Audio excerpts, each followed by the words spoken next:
FC పత్రిక 2వ అధ్యాయం మొదటి నుంచి చదువుతుంది.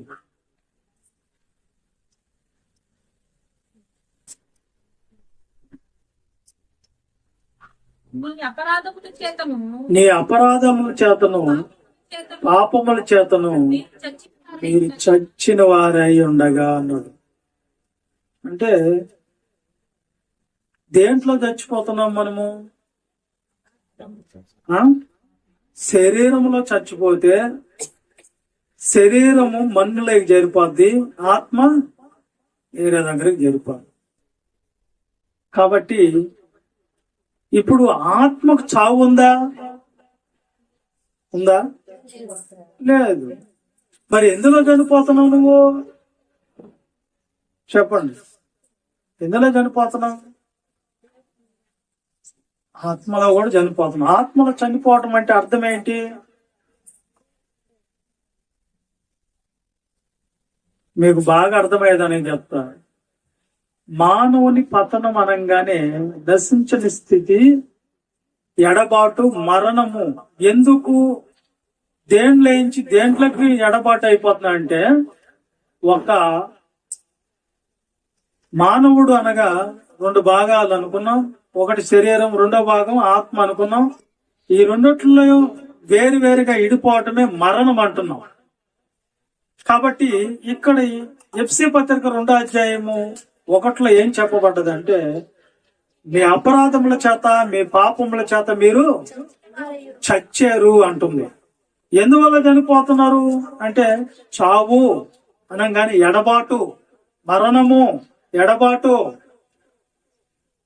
నశించని స్థితి, మరణము అనుకున్నప్పుడు మరి ఆత్మకు చావు ఉందంటే చావు లేదు. మరి ఇక్కడ మీ అపరాధాల చేత పాపాల చేత మీరు చచ్చారంటే దేంట్లో చనిపోయారు మీరంటే?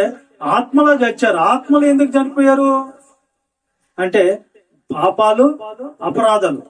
ఆత్మలో చావటం అంటే అర్థం ఏంటి అంటే, ఆత్మకు చావు లేదు, అగ్ని ఆరదు, పురుగు చావదు అన్నప్పుడు మరి ఆత్మకు చావు లేనప్పుడు ఆత్మలో చనిపోవటం అనే దానికి అర్థం ఏంటంటే, ఈ శరీరము బ్రతకాలంటే ఈ శరీరం ఎక్కడి నుంచి వచ్చింది? మట్టిలో నుంచి వచ్చింది. కాబట్టి ఆ మట్టిలో నుంచి వచ్చినటువంటి ఆహారాన్ని పంచభూతాలు తిని ఆహారంగా తీసుకొని ఇది బతుకుతుంది, జీవిస్తుంది. ఈ శరీరం బతకాలంటే ఏం కావాలి?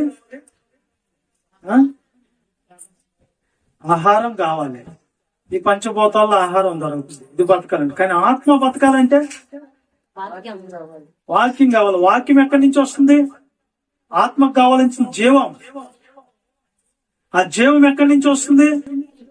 దేవుని దగ్గర నుంచి వస్తుంది, దేవుని మాట నుంచి వస్తుంది.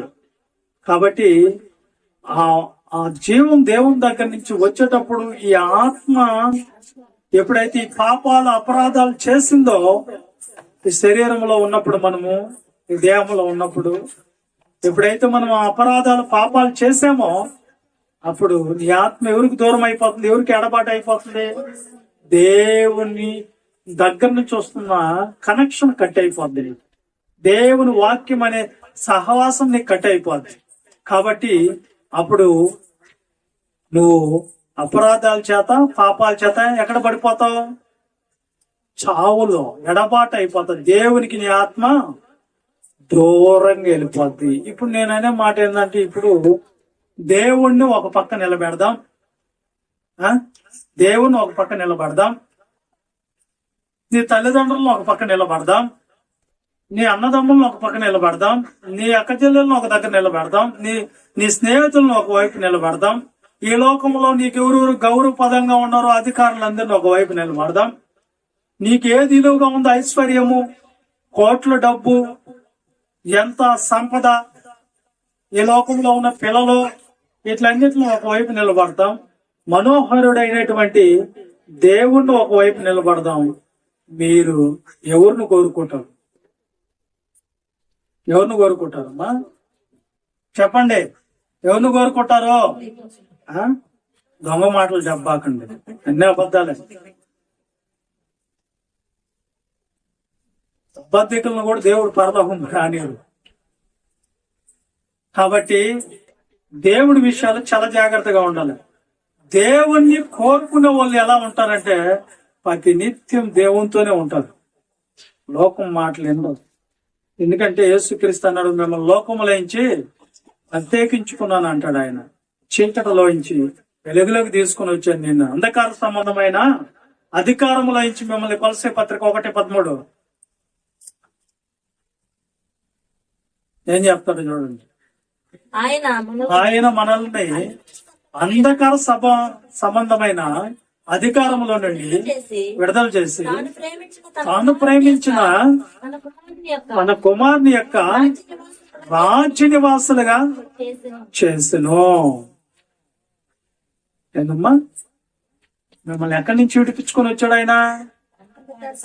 ఇప్పుడు ఇక్కడికి ఎందుకు తీసుకొని వచ్చారని మీరు అనుకుంటున్నారు? గలతీ పత్రిక 4:19 వచ్చింది సార్ చూడండి. ఎందుకు తీసుకొని వచ్చాడు? దైవ సేవకుల యొక్క ఇదిగో చూడండి, పౌలు గారు అంటున్నాడు, నా పిల్లలారా. ఎవరితో అంటున్నారు? సంఘస్థలతో. ఏమంటున్నాడు? నా పిల్లలారా, క్రీస్తు స్వరూపము మీ యందు ఏర్పడు వరకు మీ విషయమై మరలా నాకు ప్రసవేదన పడుతున్నానండి. ప్రసవేదన అంటే స్త్రీలకు మనకు బాగా తెలుసు. ప్రసవేదన అంటే ఏందో మనకు తెలుసు. ఒక్కసారి పడిన తర్వాత మళ్ళా రెండోసారి ప్రసవేదన పడుతున్నాడు అంట పౌలు గారు. ఎందుకు పడుతున్నాడు? మీరు ఏం రావాలని పడుతున్నాడు? క్రీస్తు, వింటున్నారా? క్రీస్తు స్వరూపం మీలోకి రావాలని. స్వరూపం, ఆయన రూపం, ఆయన పోలిక, ఆయన లక్షణాలు, గుణ లక్షణాలు మీకు రావాలి. ఎవరి లక్షణాలు, ఎవరి పోలికలు, ఎవరి స్వరూపంలోకి మనకి ఇప్పుడు మారాలి? దేవుని స్వరూపమా? క్రీస్తు స్వరూపంలోనికి.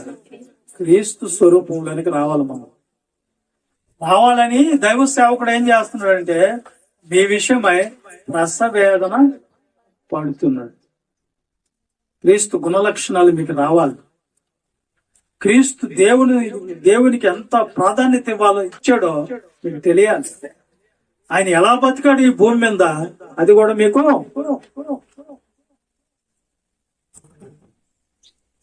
మీకు తెలియాలని ఆయన ఏం చేస్తున్నాడంటే క్రీస్తు స్వరూపం మీలోకి రావాలని మాది కూడా అదే.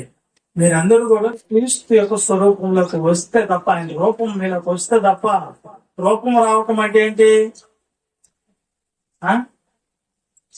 యేసుక్రీస్తు ఉన్నట్టు ఎంటికలు పెంచుకొని, యేసుక్రీస్తు ఉన్నట్టు గడ్డం పెంచుకొని, యేసుక్రీస్తు ఉన్నట్టే అంగీ ధరించుకొని, యేసుక్రీస్తు ఉన్నట్టే ఒక సున్ని ఇట్లా కట్టుకొని, అమ్మా ఇదే క్రీస్తు స్వరూపమా?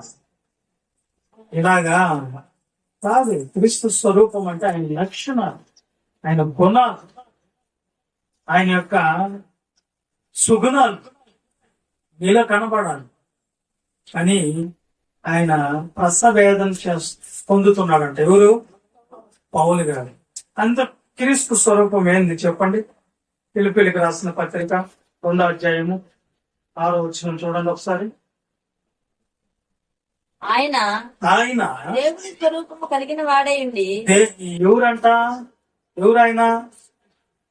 యేసుక్రీస్తు దేవుని స్వరూపం కలిగిన వాడిగా ఉండి దేవునితో సమానంగా ఉండుట విడిచిపెట్టకూడని భాగ్యమని ఎంతగా ఎంచుకొనలేదు గాని మనుషులు పోలికగా పుట్టి దాసుని స్వరూపం ధరించి తను తానే రిక్తునిగా చేసుకొని మరియు ఆయన ఆకారమందు మనుషులుగా కనబడి మరణం పొందినంతగా అనగా శిలువ మరణం పొందినంతగా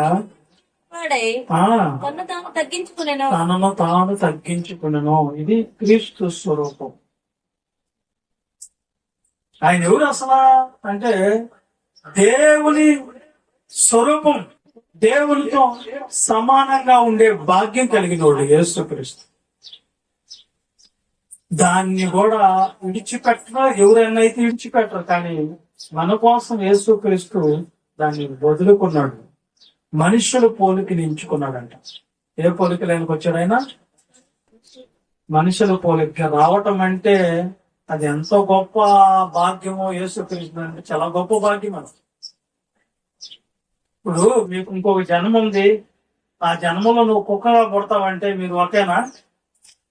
చెప్పండి, ఏం ఆలోచిస్తున్నారా? అర్థమవుతుందా?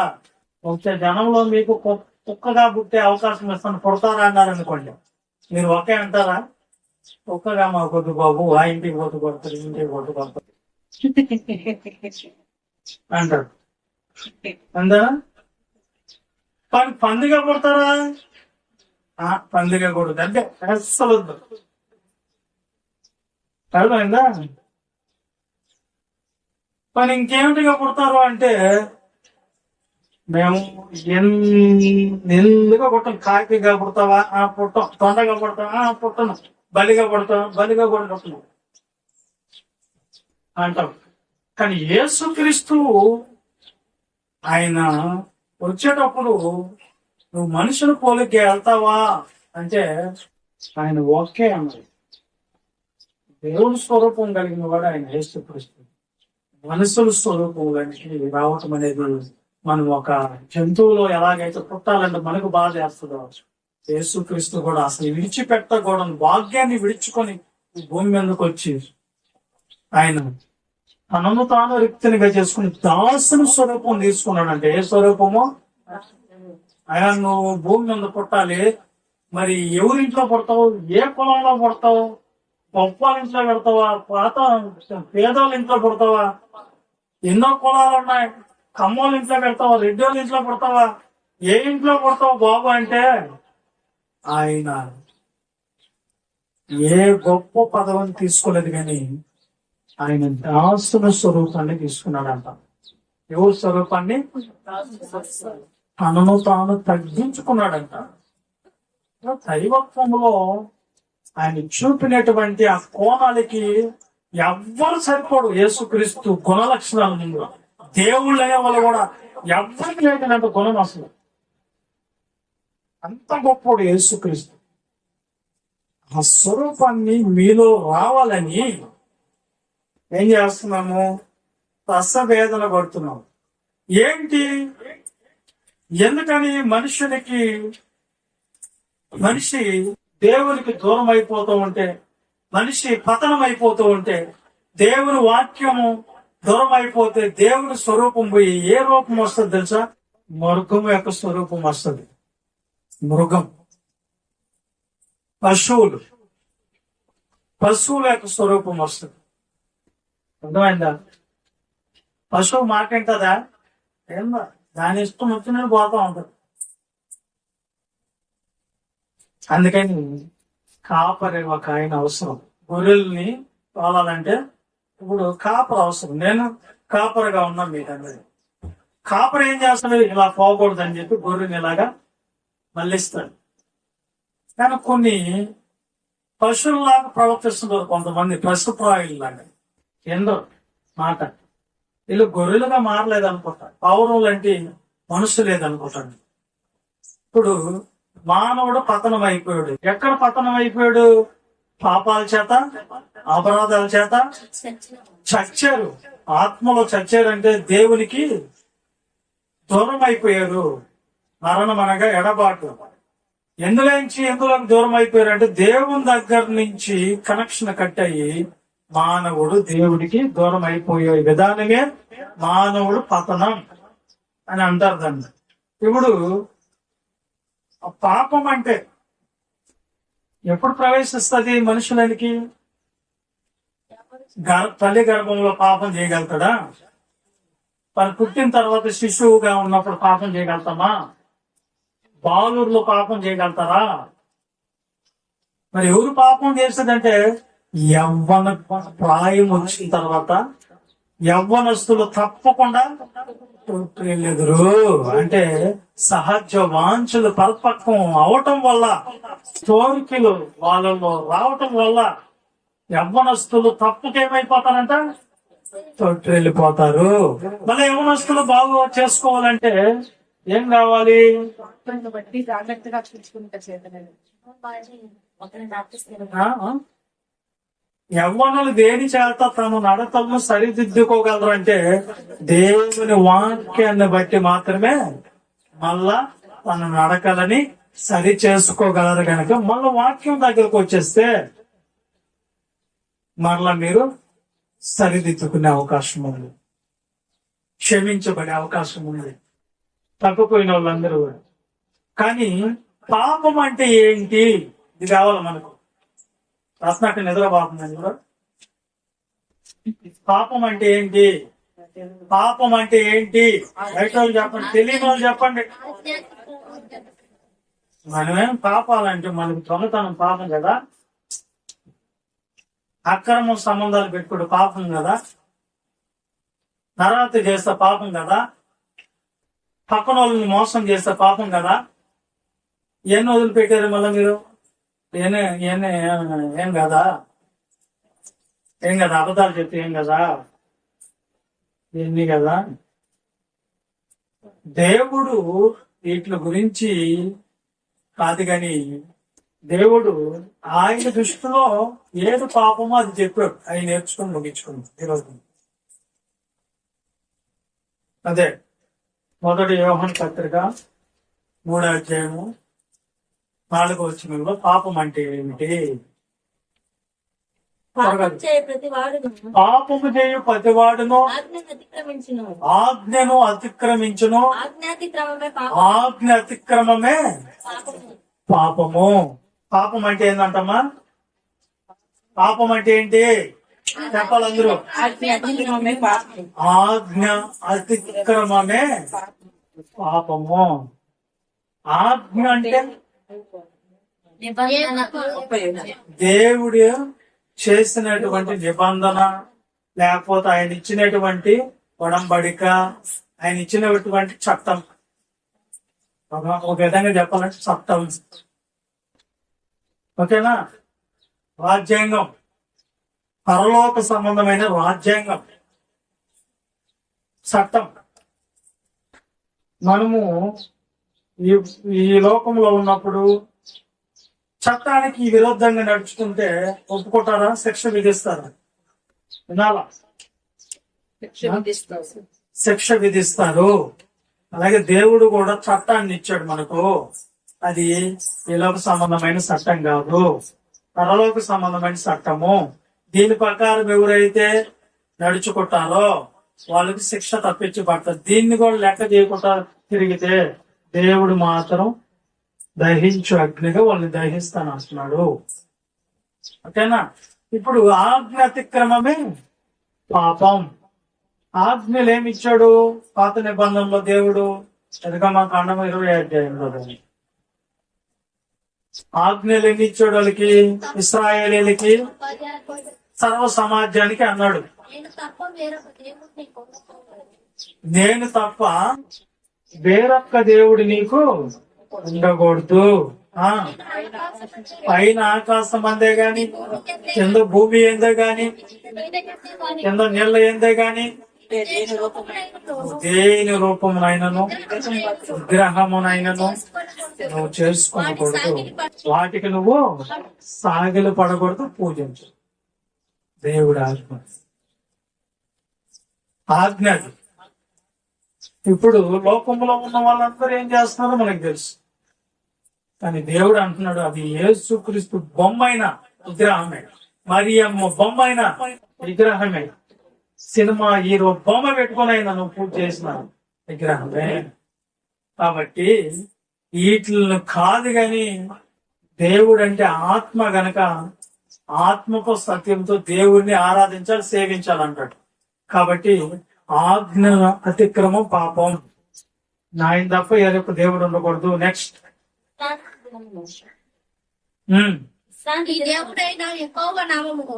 నీ దేవుడైన యెహోవా నామమును వ్యర్థముగా ఉచ్చరించకూడదు. వ్యర్థం అంటే అనవసరంగా దేవుడిని లాక్కుని వచ్చి మధ్యలో పెట్టుకోకూడదు. ఇద్దరు భార్య భర్తలు గొడవ వేసుకుంటే దేవుడు చూసుకుంటాడు నీ సంగతి అంతా. దేవుడా కొని తెచ్చుకుంటారు, ఏది సమస్య. కొని తెచ్చుకొని మళ్ళా దాన్ని ఎవరిని పెడతారు అక్కడ అడ్డము? దేవుణ్ణి పెడతారు, దేవుని సేవకుని పెడతారు. అది వ్యర్థం. వ్యర్థముగా ఆయన నామాన్ని నువ్వు ఉచ్చరించకూడదు. వ్యర్థముగా నువ్వు ఉచ్చరించకూడదు. అనవసరంగా దేవుని నామాన్ని మధ్యలో తీసుకొచ్చుకోకూడదు. ఇద్దరు గొడవ వేసుకుంటా ఉంటారు, ఆ పక్కింటామి ఈ పక్కింటామి. ఈ సంగతి చెప్తా ఉండు, దేవుడు నిన్ను కాళ్ళు ఏరుస్తాడు అంటది. ఎవరు ఏరుస్తాడట? దేవుడిని అవసరమా? ఇద్దరు గొడవ వేసుకుని అక్కడ నీ సంగతి కూడా తెలుసుపోయే దేవుడికా? దేవుడు నాకు కాదు నీకే అంతా ఏరుస్తాడు అంటది ఆమె. అనవసరమైందా? అనవసరంగా మధ్యలో తీసుకుని వస్తారా దేవుణ్ణి? వ్యర్థముగా అనవసరంగా దేవుణ్ణి మధ్యలో తీసుకుని రాకూడదు. అది ఆజ్ఞ. నీకు ఆజ్ఞ అతిక్రమమే పాపం.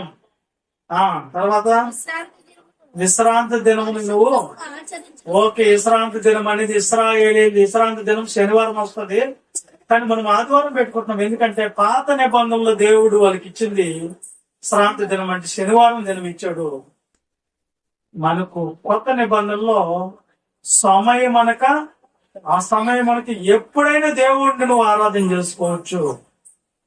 కానీ అపోస్తులు ఆరాధించేటప్పుడు వాళ్ళు ఆదివారాలు ఆరాధన జరిపినట్టు బైబిల్లో ఉంది గనక అందుకని ఆదివారం మనం ఆరాధన పెట్టుకున్నాం. అంతేకాకుండా యేసుక్రీస్తు తిరిగి లేచిన దినము పునరుద్ధానం దినం అని కూడా దీన్ని పిలుస్తారు గనక ఆదివారం ఆరాధన మనం జరుపుకుంటాం. విశ్రాంతి దినం అనేది మనకి కాదు, ఇశ్రాయేలు. ఆ తర్వాత నీ తల్లిని ఎవరెవరిని పోటీ అంటున్నావా? ఎవరెవరిని సన్మానించాలి? ఎవరిని సన్మానించాలంట?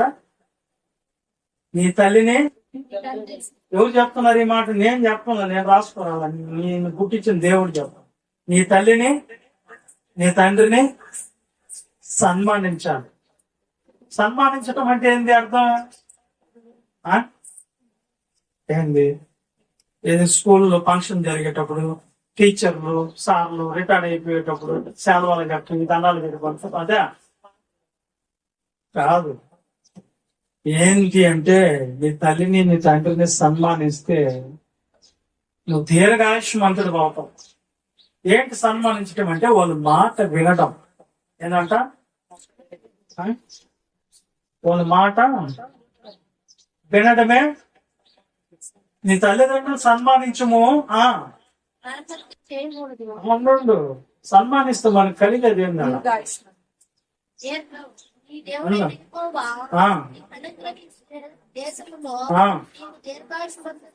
నువ్వు దీర్ఘాయుష్మంతుడు అవునట్లు ఏంటంట? నీ తల్లిని నీ తండ్రిని సన్మానం చేయి. సన్మానం చేయాలంటే వాళ్ళ మాట నువ్వు అంటున్నాడు దేవుడు. ఎందుకు వినాలి? నువ్వు ఎక్కువ కాలం బతకాలి. ఎక్కడ? భూమి మీద బతకాలంటే నువ్వేం చేయాలి? వినకపోతే బైబుల్ ఏముంది తెలుసా? తల్లిదండ్రుల మాట వినకపోతంట రోజు కాకులు వచ్చి ఏం చేస్తాను, నీ కనుగుడ్లు బీక్కోపోతాయి అని రాస్తాయి. ఉండేది కారు చీకట్లో వాళ్ళ ఆత్మ ఆరిపోద్ది, వాళ్ళ దీపం ఆరిపోద్ది, వాళ్ళ దీపం ఆరిపోద్ది. అంటే ఆ పిల్లోడి గురించి చెప్పేది, అందరి గురించి. వినకపోతే ఎక్కడో దగ్గర నష్టపోతాం, కష్టపడతాం. అర్థమైందా? తల్లిదండ్రుల మాట వినాలంటే ఒక పిల్లోడు వచ్చామంటాడు, అన్న నువ్వు దేవుడి మాట వినమంటావా తల్లిదండ్రుల మాట వినమంటావా అన్నాడు. మళ్ళా తల్లిదండ్రులు నీకు బాగో కోసం చెప్తే విన్నానా? దేవుడి విషయాల్లో వద్దురంటే మాత్రం దేవుడు కంటే ఎక్కువ తల్లిదండ్రులు కూడా కాదంటాడు దేవుడు. ఎందుకని? ఎవడైనాను తల్లినైనాను చెల్లినైనాను అక్కనైనాను తమ్మునైనాను నాకంటే ఎక్కువగా ప్రేమించేవాడు నాకు పాత్రుడు కాడు. ఎందుకని అంటే అసలు నీకు తల్లిదండ్రులను ఇచ్చింది దేవుడా? దేవుడు. వాళ్ళే నిన్ను పుట్టించిన దేవుని గురించి వాళ్ళు తెలుసుకోకుండా నిన్ను కూడా పానీయకుండా చేస్తుంటే వాళ్ళని కూడా డోంట్ కేర్, దేవుడికి ఈ ప్రధాన స్థానం అంటాడు అక్కడ కూడా. తల్లిదండ్రులు దానికి ఏమంటారు? మమ్మీ నేను చర్చకి పోతాంటే ఎవరైనా కొడతారా? వాక్యం ఏంటంటే ఎవరైనా కొడతారా? దేవుని పని చేస్తానంటే ఎవరన్నా వద్దంటారా? ఎవరు అనరు. కానీ వీళ్ళు పదిమని చెప్పేస్తారు. అర్థమైందా? దేవుడు ఇచ్చాడు, దేవుడు ఇచ్చిన బిడ్డలు తల్లిదండ్రులు అయినా కానీ నాకు నిన్ను దేవుడు ఇచ్చాడు రా అంటే, మరి పిల్లలు ఏం చెప్పాలి? నాకు మిమ్మల్ని కూడా దేవుడు ఇచ్చాడు. ఏమన్నా కోరుకొని వచ్చావా భూమి మీదకి? మా అమ్మకి నేనే పుట్టాలని ఏమన్నా అనుకొని వచ్చావా భూమి మీదకి? లే, నేను కోటరమ్మా. మీ అమ్మకి నువ్వే పుట్టాలని, మా అమ్మ కడుపులని నేను పుట్టాలి దేవుడు అన్నవారా? దేవుడు ఇచ్చాడు. అర్థమైందా? కాబట్టి తల్లిదండ్రులను సన్మానిస్తే ఏమొస్తుంది అంటే మనకు దీర్ఘాయుష్యవంతులు అవుతాము. నెక్స్ట్, నరహత్య చేయకూడదు. నరహత్య చేయకూడదు. ఈ నరహత్య అంటే ఏంటి? కొత్త నిబంధనలు అంటాడు నరహత్య చేయొద్దని మీకు రాయబడి ఉంది కదా పాత నిబంధనలో. నేను చెప్పేది ఏమనగా, ఒక సహోదరుని చూసి నువ్వు వ్యర్థుడా అని పిలిస్తే నరకాగ్ని పాలవుతావు. వ్యర్థురాలా అని నువ్వు అంటే, ద్రోహి అంటే నువ్వు నరకానికి పోతావు అంటాడు. నెక్స్ట్, వ్యభిచరించకూడదు అన్నాడు. వ్యభిచరించొద్దని పాత నిబంధనలో మీకు రాయబడి ఉంది కదా. నేను చెప్పేదేమనగా, ఎవరైనా మోహపు చూపు చూసిన వెంటనే వాళ్ళ హృదయం ముందు పాపం చేశారు, వ్యభిచరించారు, పాపం చేశారు. ఇలాగెవరు ఉన్నారు? ఇలా ఎవరు ఉన్నారు? నేను కంటిలో ఉన్న దూలం నంచగా ఒక పాప పాడుతుంది. ఒక అతను, మోహపు సూపే పాపం వ్యభిచారము కన్నా ఘోరం, ఇంతే బైబుల్ వాక్యం ఇక లేదే లేని. మర్చిపోయింది. మొత్తానికి అంత ఘోరం అంట. తప్పు చేయలేదు, మనం మోహపు సూపు చూస్తేనే అక్కడ పాపం అంటుకుందా అంటాడు. ఓకే, తర్వాత దొంగిలించకూడదు. నేను పొరుగు వాళ్ళది ఏది కూడా దొంగిలించకూడదు అంటే అది వేరు. ఎవరైనా కష్టపడి తెచ్చుకున్న సొమ్మే కదండి. మనం దొంగిలించచ్చా చెప్పండి? వేరే వాళ్ళు దొంగతనం చేయొచ్చా? దుబాయ్ దేశంలో దొంగతనం చేసిన వాళ్ళకి ఏళ్ళు నరికేయటం శిక్ష. అందుకని దుబాయ్ లో ఎక్కడ బంగారు పోగొట్టుకుని అక్కడే ఉంటుంది, మళ్ళీ పోయి మనం తెచ్చుకోవచ్చు.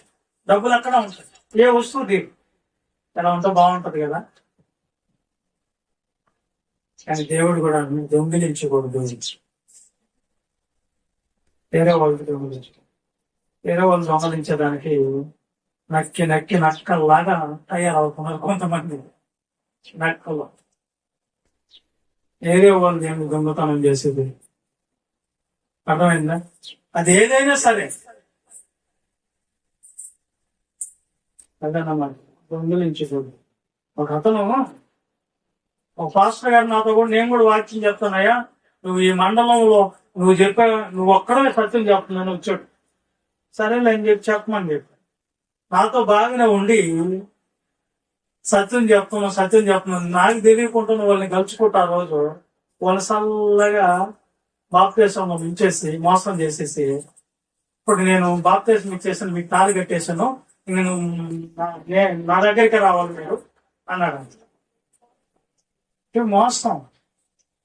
మోసం దాని గురించి అపోస్తలులు చెప్తారు.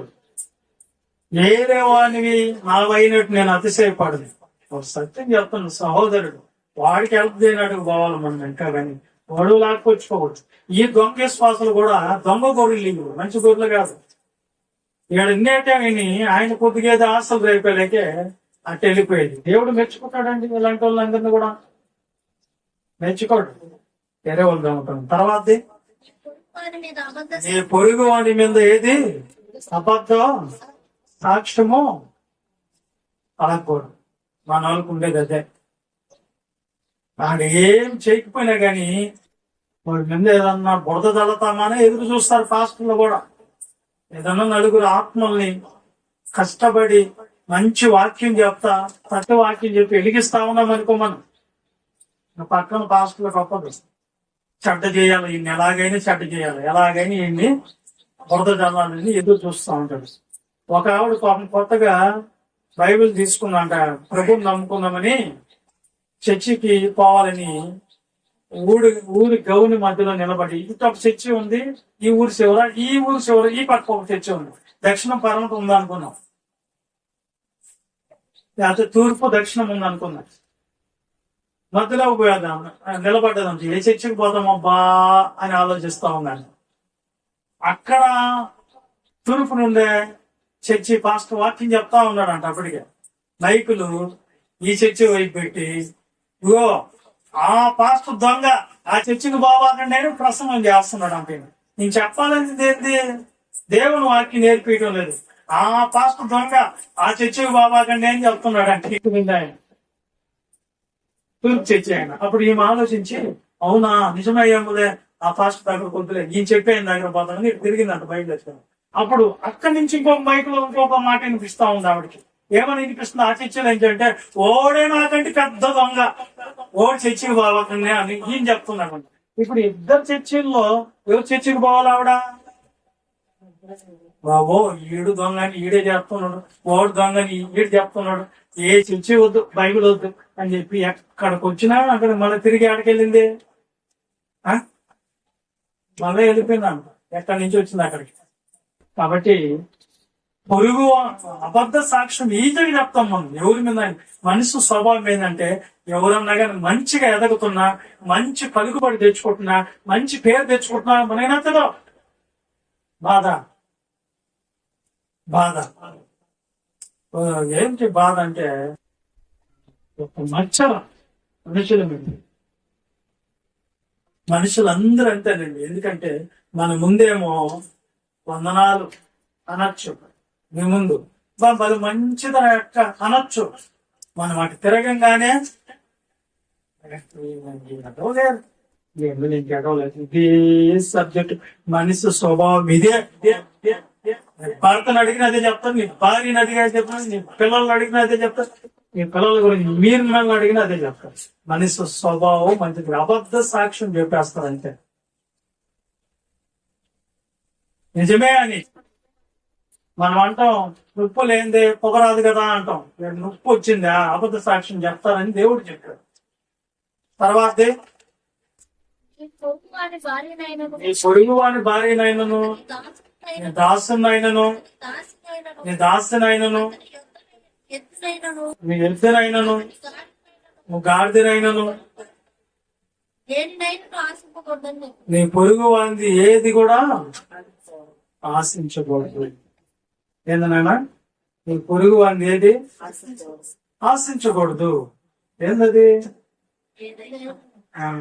కష్టపడి మేము సంపాదించుకున్నాం, నలుగురిని కూడబెట్టి పనికి తీసుకొని పోతే ఆ పని వాళ్ళని ఎట్లా ఆగేసుకోవాలా అని చూస్తున్నాడు ఈ బ్రిటిష్ అయినప్పుడు. బ్రిటిష్ వాళ్ళు వదిలి ఎంతకాలం అయిపోయింది మన దేశాన్ని, ఆయన రూపంలో ఇంకా ఉండేట్టున్నారు. ఎవరిది కొట్టేద్దామా, ఎవరిది లాగేసుకుందామా, ఇంకొకళ్ళు ఒక ఇద్దరు మనోళ్ళు అని చెప్పి నేను పని ఇచ్చా, పని చేసుకుంటారులే, పని ఇస్తే పని బతుకు దొరుకు, అయ్యా బతుకు దొరుకు లేదు నాయన అంటే బతుకు చూపిస్తే అక్కడికి వచ్చి వాళ్ళతో చల్లగా మాట్లాడుకొని అక్కడికంటే ఎక్కడ ఎక్కువిస్తున్నారు కనుక ఏందది డబ్బులు చల్లగా నేను పిలుచుకున్న వాళ్ళందరూ లాక్కొని వెళ్ళిపోయింది అన్నమాట. ఒక ఎంత దేవుడు మెచ్చుకుంటారా, దేవుడు సంతోషపడతాడో ఏంటంటే సంతోషపడ్డా. ఈ రోజు నువ్వు సంతోషంగా ఉంటావు, ఒక రోజు నువ్వు చేసిన తప్పును అనుభవించే రోజు కూడా వస్తుంది నీకు. కాబట్టి ఈ 10 ఆజ్ఞలన్నీ కూడా మనకి దేవుడు ఇచ్చాడు. ఆ 10లో 9 అందరికీ, ఒకటి మాత్రమే ఇశ్రాయేలుకి. ఓకేనా? ఇప్పుడు ఆజ్ఞ అతిక్రమమే పాపం అన్నప్పుడు ఆజ్ఞ ఎవరు అతిక్రమించారు? ఏదోని తోటలో దేవుడు స్టార్టింగ్ లో అవ్వను ఆదామును సృష్టించి నిర్మించి పెట్టాడు. పెట్టినప్పుడు వాళ్ళకి ఒకే ఒక ఆజ్ఞ ఇచ్చాడు దేవుడు. ఏంటి ఆజ్ఞ? అన్ని అన్ని పండ్లు తినండి, అన్ని చెట్ల పండ్లు తినండి, ఒక్క చెట్టు పండు మాత్రం తినద్దు. పాటించారా? పాటించలేదు. ఏం చేశారు అలా?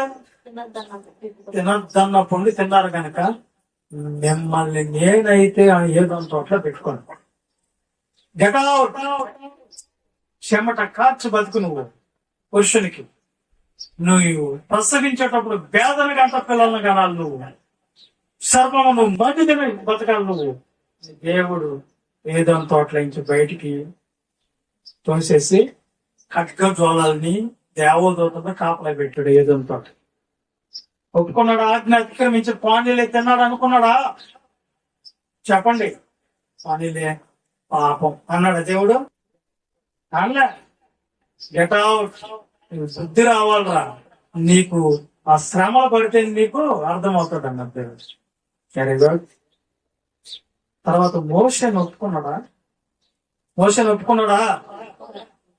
మోషే ఎలాంటాడు? ఐగుప్తు సింహాసనాన్ని వదులుకున్నాడు. ఐగుప్తులో సకల సుఖభోగాలను వదులుకున్నాడు. తను ప్రేమించిన అమ్మాయిని కూడా వదులుకున్నాడు. ఎవరు? మోషే. ఎఫెక్టరీ అనే ఆమె ప్రేమ అన్ని వదులుకున్నాడు. ఎవరి కోసం? దేవుని కోసం. మనం వదులుకోండి, ఏదైనా వదులుకోండి. చూద్దాం. ఏదైనా వదులుకోండి. ఆదివారము పూలు వదులుకొని దేవుడి దగ్గరికి రమ్మంటేనే కష్టం. స్నేహితులను వదులుకోలేకపోతున్నారు. లోకములో ఉన్నటువంటి రక్త సంబంధం వదులుకోలేకపోతున్నారు దేవుని దగ్గర. మోషేకి అంటున్నాడు. సొలొమోను రాజుకి దేవుడు చొప్పన మంది ప్రత్యక్షమయ్యి చెప్తాడు, మీకేం కావాలో కోరుకో, నేను ఇస్తానన్నాడు. ఇంటున్నారా? ఇచ్చాక ఏం కావాలి మీకు దేవుడి దగ్గర? దేవుడు వరంగా అందిస్తే ఏం కోరుకుంటావు? చెప్పు. వినాలి మీరు. దేవుడు వరం ఇస్తే ఏం కోరుకుంటారు? ఏం కోరుకుంటారు చెప్పండి. మాకు ఆయన పాట రాశాడు, దేవుడు వరం అందిస్తే నేను నిన్నే కోరుకుంటాను. పాట. దేవుడు స్వప్న మంది ప్రత్యక్షమయ్యి, ఇదిగో నీకు దీర్ఘాయువు కావాలా, శత్రువుల ప్రాణాలు కావాలా నాయనా, నీకు ఈ లోకం అంతా కావాలా నాయనా, నీకు ఏం కావాలన్నా నేను దానం చేస్తాను, కావాలంటే ఏదైనా కోరుకో అన్నాడు సొలొమోను. ఏం కోరుకున్నాడు ఆయన? చెప్పండి. ఏం కోరుకున్నాడా? ఏం కోరుకున్నాడు? దేవుడా నాకు కావాలంటే ఈ ప్రజలకి న్యాయంగా నడిపించడానికి ఇవే చిన్న జ్ఞానం నాకు కావాలి అని దేవుడు మెచ్చుకున్నాడు. శబాస్, నువ్వు నాకు నచ్చావు, నువ్వు అది కోరుకున్నందున ఈ కూడా నీకు ఇస్తున్నాను అన్నాడు. ఐశ్వర్యం ఇస్తానన్నాడు, దీర్ఘాయువుని ఇస్తానన్నాడు, నీకు కావాల్సినవన్నీ ఇస్తానన్నాను. నువ్వేం కోరుకుంటావు? కానీ మోషే లోకములో అన్నిటిని వదిలేసి కనిపించిన దేవుని కోసం శ్రమలు అనుభవిస్తూ, కష్టాలు అనుభవిస్తూ బయలుదేరి 20 లక్షల మందిని దేవుడు ఆయన గొప్ప చెప్తే ఆయన నడిపిస్తూ కూడా వాళ్ళ దగ్గర నుంచి అనేక సమస్యలు ఎదుర్కొని రాష్ట్రాన్ని నడిపించిన సేవకుల మీద కూడా తిరుగుబాటు చేశారు ఇశ్రాయేలీయులు. దేవుడు రాత్రి అగ్ని స్తంభంగా, పొగలు మేక స్తంభంగా చల్లని గాలిని ఇచ్చాడు.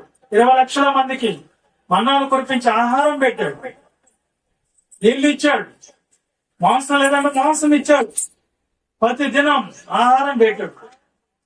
అన్ని చేస్తే కూడా మోషేని మెచ్చారు. మోషేయా ఏమయ్యారా మీ దేవుడు? పట్టుకోండి రా మోషేను. మనం ఐగుప్తులో ఉన్నప్పుడు కీరకాయలు, దోసకాయలు అన్ని తిన్నాం, చేపలు తిన్నాం, ఐగుప్తులో జ్ఞాపకం వస్తున్నాయి, ఇక ఎట్టపోయాడు నీళ్లు కూడా ఇవ్వలేదు అని పట్టుకోరండి, కొడతాం, రాళ్లతో కొడతాం మోషే అన్నారంట. అన్ని ఇబ్బందులు పడిన మోషే వాళ్ళు నడిపించుకొని పాలు తెన్ను ప్రపంచ దేశానికి దాదాపుల్లోనికి వచ్చాడైతే అక్కడ నీళ్లు లేవన్నారండి. అప్పుడు మోషే దేవుని దగ్గర అహరోను నిద్రపోతే దేవుడు ఆ బండతో మాట్లాడింది అని చెప్పాడు. ఆ బండ దగ్గరికి వెళ్ళి కర్ర తీసుకుని కొట్టాడు అయ్యగారు. నీళ్ళు అయితే వచ్చినాయి, అందరూ తాగారు. తాగిన తర్వాత దేవుడు ఏమన్నాడు తెలుసా? భలే చేసావు మోషే, నేను చెప్పకపోయింది కూడా నువ్వు చేసేవే, శబాస్ అన్నాడు దేవుడు. మోషే అహరోనులారా రండి, నేనేం చెప్పాను మీకు? బండతో మాట్లాడమని మాత్రమే చెప్పింది చెప్పినది చేయలేదు. మీరు ఏం చేశారు? కర్రతో కొడతావా? నా పరిశుద్ధతని మీరు అవమానించారు, సన్మానించలేదు అన్నాడు దేవుడు. ఒకటే మాట ఏం లేదు, మాట వెనకపోవటమే సన్మానించకపోవడం. దాంట్లో ఒప్పుకున్నాడా? సంఖ్యాకాండం 20:10 త్వరగా చదవాలి మీరు. ఇంకా ఒకటో దగ్గర ఉన్నారా? తర్వాత మోషే అహరోనులు ఆ బండ ఎదుట సమాజంలో పోగు చేసి ద్రోహులారా వినుడి, మేము ఈ బండల నుంచి నీళ్లు రప్పించవలన. అప్పుడు మోషే తన చెయ్యెత్తి 2 మార్లు కర్రను కొట్టాడు. కర్రను ఎత్తి 2 మార్లు కొట్టాడు. దేన్ని కొట్టాడు?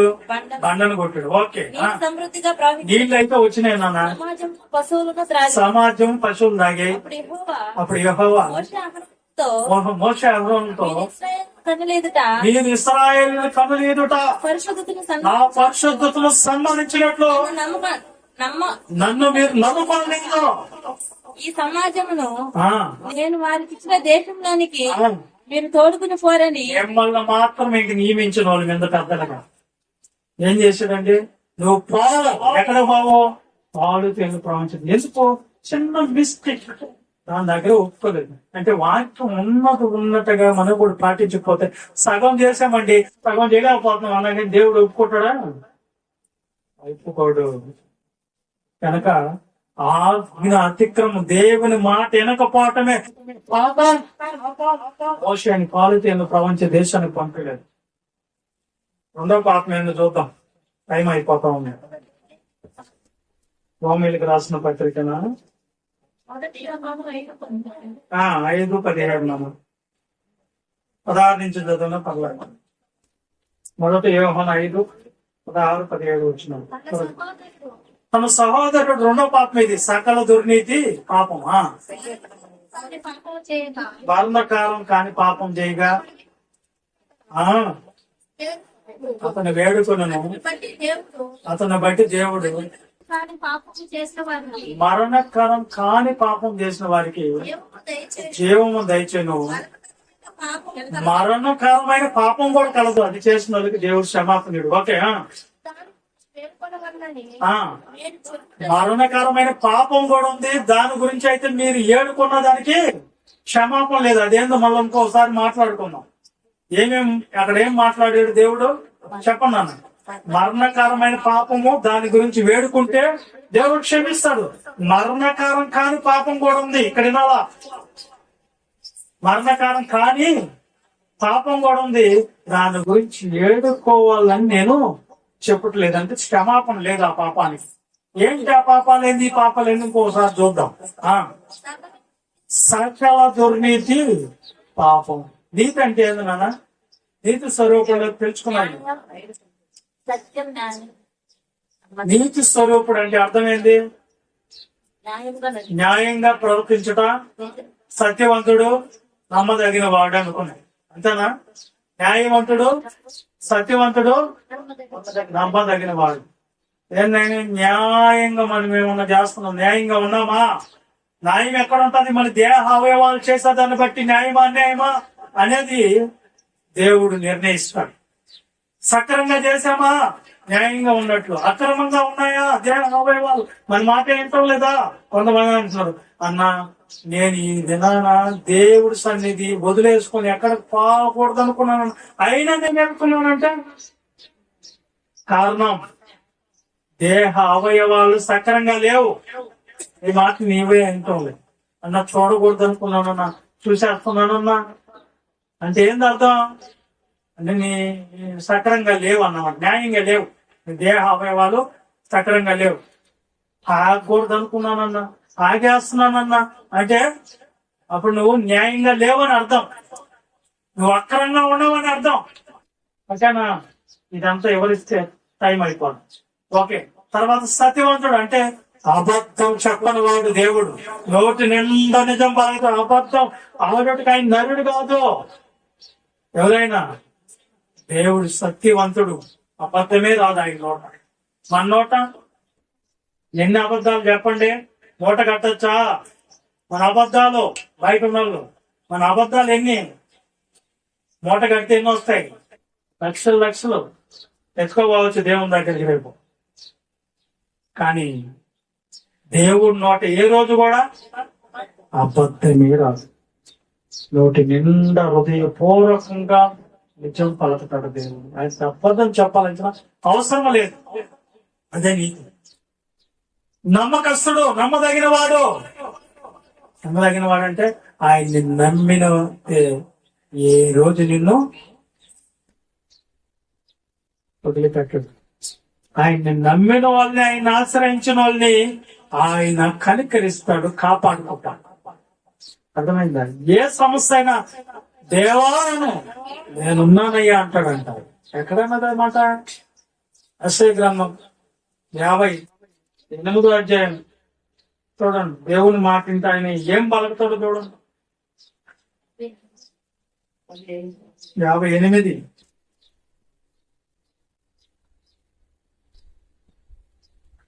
యెషయా గ్రంథం 58వ అధ్యాయము చూసారా? నేను చెప్తా. ఒక్క నిమిషం. ఈ సంబంధపు ఆ? 50 58 తర్వాత 9వ వచనం అప్పుడు నేను పిలువగా లేదా 8వ వచనం నుంచి నీకు కనబడినప్పుడు అదంతా కాదు కానీ స్వస్థత నీకు ఓకే. లేకపోతే 9 నుంచో చదవండి, బాగుంది.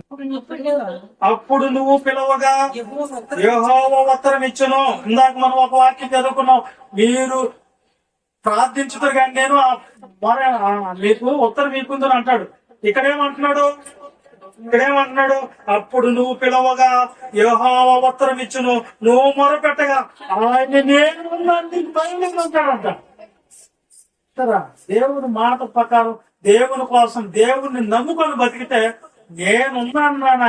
అది ఏదైనా సరే, జలవలలో నువ్వు పడిపో, ఆయన నీ మీద పొర్లు పాడు. అగ్నిలో నిన్నేసారా, నేనున్న దాంట్లో నుంచి బయటికి తీసుకుని వచ్చేదానికి.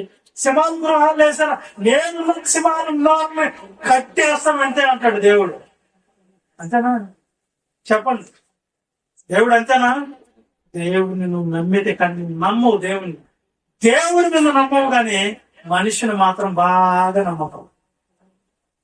ఎవరి మీద ఉండాలండి నమ్మకం? త్వరగా.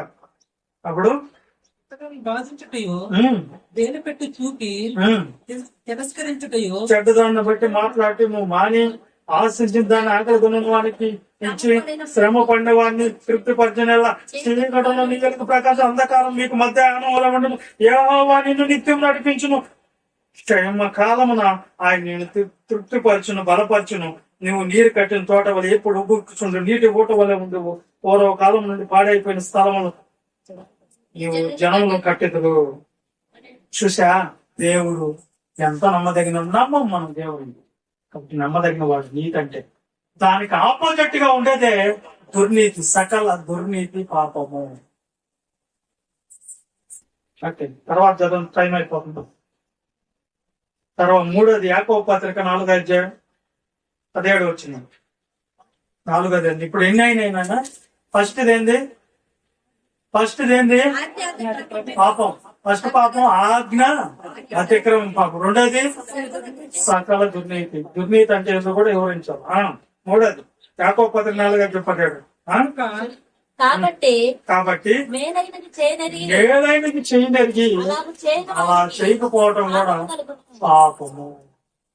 మేలైంది చేయనరిగి. మేలైంది ఏంది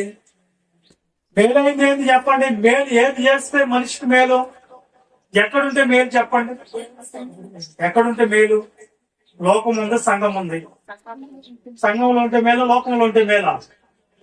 సంఘంలో ఉంటే మేలు. చనిపోతే మనకు మేలు. సంఘంలో ఉండి చచ్చిపోతే మేలు.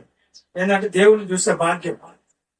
సంఘంలో ఉండి చనిపోతే తర్వాత పునరుద్ధానంలో ఉంటాం, అదొక మేలు. పునరుద్ధానంగా లేపడతాం, లేపబడతాం, అదొక మేలు. తర్వాత కుడివైపున ఉంటాం. రేపు ఎడం చేత ఉన్న వాళ్ళారా మీరు శాపంలోకి వెళ్ళిపోయారు, కుడి చేత ఉన్న వాళ్ళారా మీకు తండ్రి పుట్టిన మొదలుకొని మీకోసం సిద్ధపరిచినటువంటి స్వతంత్రించుకోండి అంటాడంట, కుడి చేత ఉంటుంది. తర్వాత లాస్ట్ పరలోకంలోకి మేలు. మేలైంది ఏంటి? మేలైంది మనం చెయ్యాలి. ఏం చేయాలి? ఇతరులకు ఏం చేస్తే మేలు చెప్పండి. ఏడనలా ఏం చేస్తే మేలు ఇతరులకి? ఏమిస్తే మేలు? ఆయన డబ్బు ఇచ్చాడు మేలే, డబ్బు తినేస్తున్నా అయిపోయా, మళ్ళీ నేనే తిడతాను. నువ్వు పెట్టిన అన్నం తిని నీ చేతనే నడికేసే వాళ్ళు అయ్యారు. మనిషికి ఏది చేసినా చేస్తే వ్యర్థం. కాబట్టి ఏం చేస్తే మేలు? మేలైంది ఒకటి చేసేద్దాం. అదేంటంటే నువ్వు తెలుసుకున్నటువంటి వాక్యాన్ని వాళ్ళకి చెప్పి వాళ్ళ ఆత్మను రక్షించి రాబోతున్నటువంటి దేవుని ఉగ్రతలో ఇచ్చి రాబోతున్నటువంటి అగ్ని జ్వాలలో ఇచ్చి వాళ్ళ ఆత్మలను కాపాడటమే మనం చేసే మేలు. చచ్చిపోయిన తర్వాత వాళ్ళకి తెలీదు. నువ్వు చెప్పకపోతే నేను ఏమైపోతున్నావు ఇదనాను. మీరు అంటారా? అసలు మీరు అంటారా? అయ్యా మాకు ఎంత మంచి సేవకుడు ఇచ్చావు నాయన, ఇంత మంచి మాటలు ఏ సేవకుడు చెప్పలేదు అంటారు. ఇప్పుడు ఆయన సోది చెప్తా ఉంటాడు, మనం వింటా ఉంటాం, పోతే చెప్తా ఉంటాడు అనుకుంటారా? చెప్పండి. అటు ఇటు దిక్కులు చూడబాలంటే నేను అడిగిన దానికి సమాధానం చెప్పాలి. మీరు బయట చెప్పండి. ఇప్పుడు మేలైంది ఏం చేయాలి? అన్నదానం, రక్తదానం, పండ్ల దానం, ప్రధానం కూడా. ఈ రోజు ప్రధానం ఒకటి. ప్రధానం చేసిన కూడా మేలేనా? కాదు, నీతి దానం చేయాలి. ఏంది నీతి దానం అంటే? వాక్యం. వాక్య దానం చేయండి. ఆత్మను కాపాడే శక్తి కలిగింది ఏందమ్మా భూమి మీద? వాక్య దానం చేయండి. వాక్యాన్ని చెప్పి ఆత్మను రక్షణ. అదే నువ్వు వాడికి చేసే మేలు.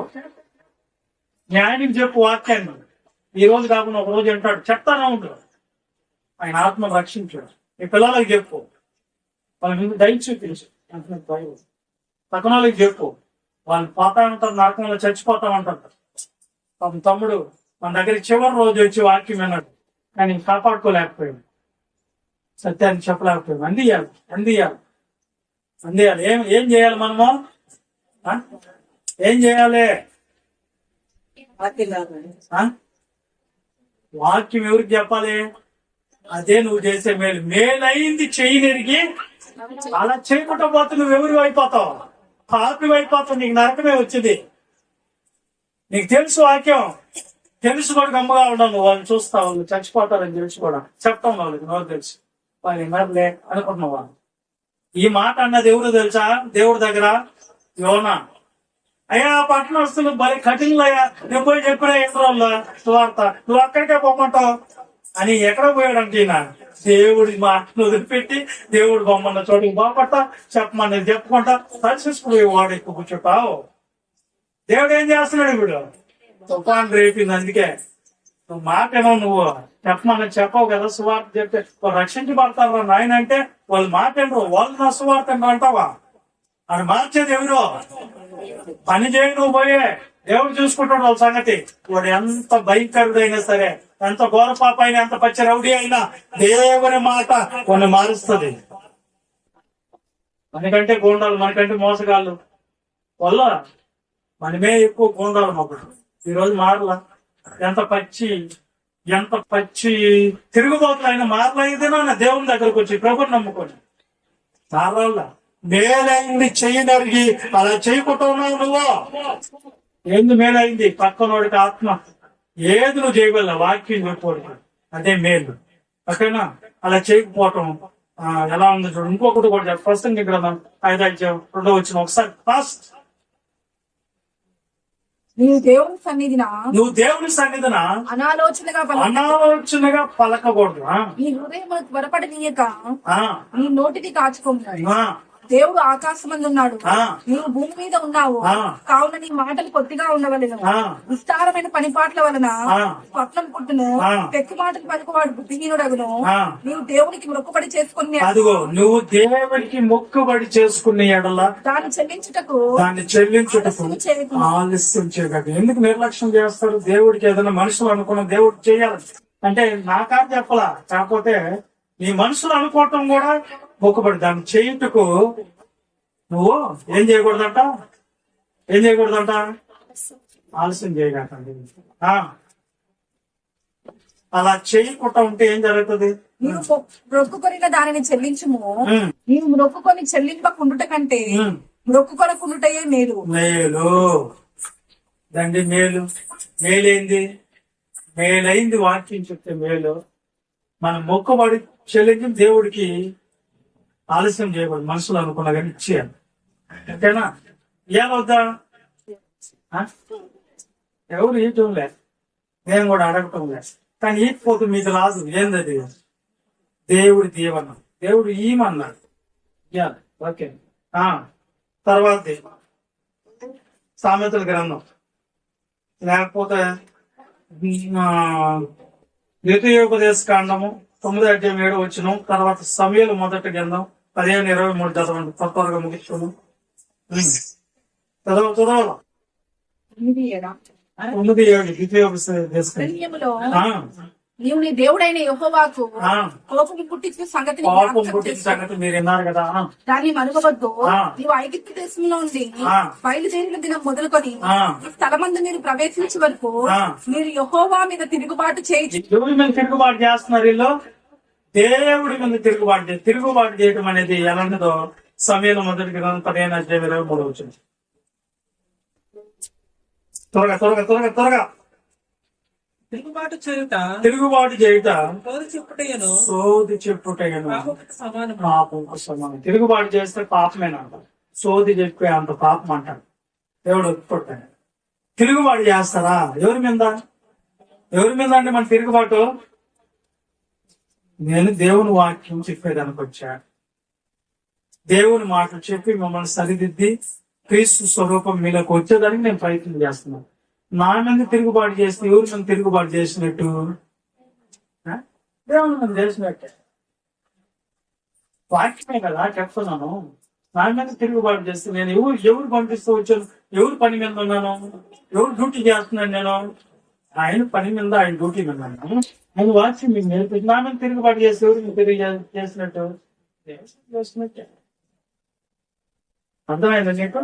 దేవుని వాక్యాన్ని వెనుకుంటా మీరు పెడచెవులు పెట్టినది దేవునికి తిరుగుబాటు చేసినట్టే.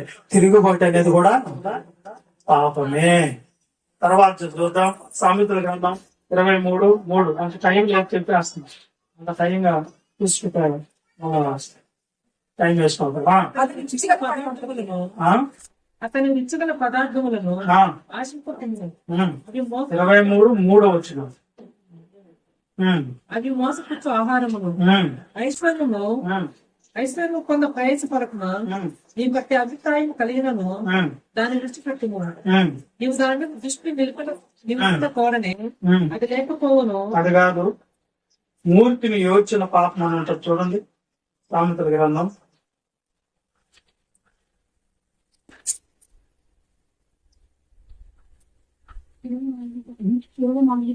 24:9 చూడన్నా. సామెతల గ్రంథం 24:9 పాపము ఏంటంట? మూర్ఖిని యోచన అంటే ఆలోచన. ఎవరిది పాపం అంట? ఎప్పుడు చెప్పిన ఏంటో నేను మోనార్కుని, నేను ఎవరి మాట ఎన్ని అంటాడు. నువ్వేంది నాకు చెప్పేది అంటాడు. మీరేంది నాకు చెప్పేది అంటాడు. నేను ఎవరి మాట విన్నాం, నాదే కరెక్ట్. నేను బట్టిన కుందేలికి 3 కాళ్ళు అన్నాడంటే 3 కాళ్ళే. అవి 4 ఉన్నా సరే 3 అంటాడు ఈ మనిషి. ఇది కాదురా వాక్యం బాబు. వాక్యం అంటే ఎలా ఉందంటే అది కాదు, నాదే కరెక్ట్, నేనే కరెక్ట్ అనుకుంటారే. వాళ్ళ ఆలోచన అంతా కూడా ఏంటంట? పాపము, తప్పు. నేను చెప్పిందే కరెక్ట్ అంటారు కొంతమంది. కరెక్ట్ అయిందంతా కూడా రేపు పాపము లెక్కేస్తారు. చివరిది సమూయేలు 2 గ్రంథం 24:17 చివరి పాఠం గురించి వివరించాడు. చదవండి. 24:17 వచ్చింది. 2 సమూయేలు. దావీదు జనులను నాశనం చేసిన దూతను కనుగొని యెహోవాను ఇలాగ ప్రార్థించి పాపం చేసిన వాడిని నేను దుర్మార్గంగా ప్రవర్తించిన వాడు నేను గొర్రెల వంటి వీళ్ళేం చేశారు కానీ అదే విధంగా ప్రసంగి గ్రంథం 7:11 వచ్చింది. చదువు త్వరగా. 7:11 వచ్చింది. 4 శాస్త్రమంతా ప్రసంగి గ్రంథం 7:11 వచ్చింది.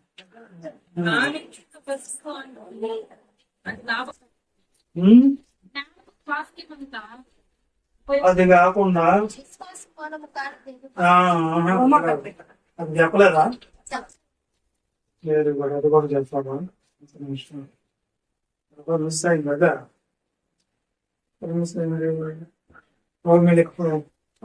ఇది చదివేండి తర్వాత అదొకటి చెప్తాను. ప్రసంగి గ్రంథం 7వ అధ్యాయంలో ఈ దావీదు గురించి 17 వచ్చిన 6వ అధ్యాయంలోనే 6వ అధ్యాయం 17 వచ్చింది చదవండి. అధికంగా దుర్మార్గపు పనులు చేయకము, బుద్ధిహీనంగా తిరగవద్దు, నీ కాలం రాకముందు నువ్వు ఎలా చనిపోతావు. అంటే అధికమైన దుర్మార్గ పనులు చేయటం కూడా పాపమే. ఎందుకంటే అధికమైన దుర్మార్గం అంటే ఏంది నాన్న? ఏంది దుర్మార్గం అంటే? దుర్మార్గంగా ప్రవర్తిస్తుంటారు చాలా మంది. అలాంటి అధికంగా చేస్తామంటే నేను దేవుడు ఏం చేస్తాడు? నీ కాలం రాకుంటే నీ కాలగతులు ముగిస్తాడు. అంతేనా? దుర్మార్గం పనులు మనకొద్దు. దుర్మార్గంగా దోచుకుంటారు, దుర్మార్గంగా కొడతారు, దుర్మార్గంగా అన్యాయంగా నిందలు వేస్తారు, దుర్మార్గంగా ప్రవర్తిస్తారు. వాళ్ళందరినీ దేవుడు రేపు సగం కాలంలో లేక ఇంకా రోమిలకు రాసిన పత్రిక 14 అధ్యాయం 23 వచ్చింది. అవుతారుగా చదువు. అనుమానించువాడు విశ్వాసం లేకుండా తినను కనుక విశ్వాస మూలము కానిదేదో. విశ్వాసం అంటే ఏంది నాయన? నిరీక్షించే వాటి యొక్క నిజస్వరూపం. విశ్వాసం ఎలా వస్తుంది? ఏం తినాలి?